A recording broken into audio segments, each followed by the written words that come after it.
So you're dreaming of a trip to the United States. Maybe it's the national parks, the huge cities, the epic road trips. It's all incredibly exciting. But there's one thing you absolutely, positively cannot forget to plan for. What happens if you get sick or hurt? The US healthcare system is, well, famously expensive. And that's exactly why visitor insurance is so crucial. So let's dive in and break down a very common type of policy you'll probably come across, the International Major Medical Plan. We're going to look at what it covers, who it's for, and, just as important, what it doesn't cover. Here's how we'll tackle it. First, we'll cover the basics of what this insurance actually is. Then, we'll get into the numbers, the core medical stuff, and the travel benefits. After that, a really common question, what about sports and adventure? And we'll wrap up with what is honestly the most important part, the fine print. All right, so first things first, what exactly is this plan? And who is it really built for? At its heart, this is just temporary health insurance for non-U.S. citizens. Think of it like a financial safety net for those unexpected medical emergencies while you're in the States, whether you're a tourist, here on a work visa, or just visiting family. Now, one of the best things about this plan is its flexibility. You can pretty much see any doctor or go to any hospital you want. See, the insurance company has a list of in-network providers that'll save you some money, but you're not locked into it. And that is a huge plus when you're in a new place and you just need to find help fast. Okay, let's get into the core medical benefits. We're going to talk about the big numbers now, the maximum the plan could pay out, and the cost that you might have to cover first. The headline number here is pretty impressive. A $1 million maximum benefit.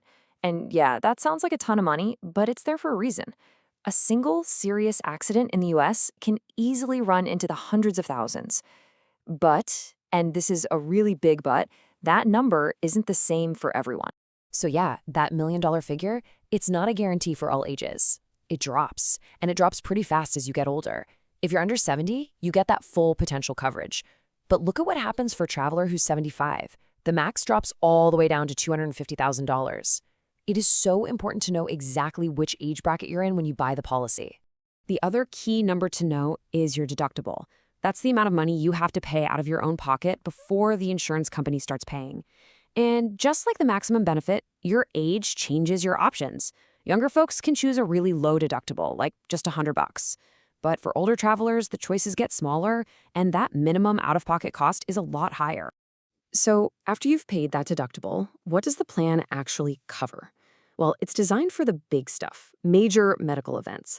We're talking hospital stays, doctor's fees, ambulance rides, and even a little bit of coverage for prescription drugs. This is your real protection against a truly catastrophic medical bill. But this policy isn't just about doctor's bills and hospital stays. It also comes with a bunch of travel protection benefits that can be, honestly, lifesavers when you're a long way from home. I mean, check these out. Medical evacuation could get you to a better hospital or even fly you back to your home country if needed. Trip cancellation could save you thousands if some last-minute emergency means you can't even go. And, things like lost luggage coverage. That just gives you some peace of mind for the smaller travel headaches. The policy also includes something called an accidental death benefit. It pays out $25,000, and that amount actually doubles to $50,000 if the death happens while you're a passenger on what's called a common carrier, like a commercial airplane, a bus, or a train. All right, let's switch gears and talk about something a little more fun, sports and adventure activities. This is a huge question for a lot of travelers. What happens if you get hurt while you're actually out there enjoying your vacation? Okay, so the plan basically splits sports into two clear categories. Some activities are just included automatically, no problem. But for the higher risk sports, you're going to need to buy an optional add-on, which is usually called a rider. So the good news is, a lot of the typical vacation activities are covered right out of the box.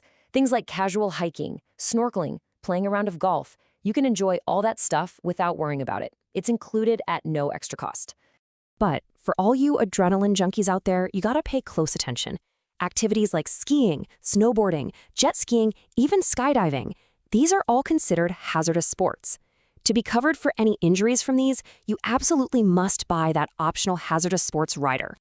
And here is the single most critical point about sports coverage. This is all strictly for fun, for recreational stuff.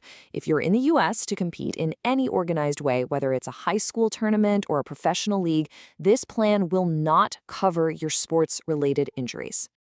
All right, now for our last and honestly, probably our most important section. We have to look at the limitations and the exclusions, the fine print that tells you what this insurance policy will not do for you. This quote, and this is pulled directly from the policy document, is a super important legal disclaimer. Basically, this plan is not ACA compliant. It's a short-term visitor plan, not a long-term American health insurance plan that has to meet all the rules of the Affordable Care Act. So what does that actually mean for you in practical terms? Well, it means the plan doesn't have to cover certain things that those ACA-compliant plans do, like preventative care or pre-existing conditions. And this right here is the number one biggest exclusion you need to be aware of.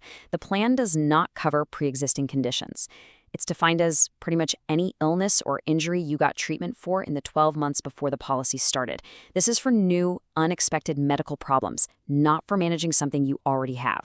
And that's not the only thing. The list of other major exclusions is pretty important too. The plan won't cover routine stuff like a physical or a dental cleaning. It also excludes coverage for pregnancy, mental health treatment, and any kind of elective surgery. It is truly for unforeseen emergencies.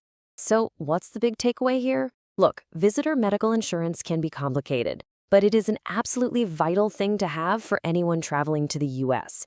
It's not built to cover everything, but it is built to protect you from a financial disaster.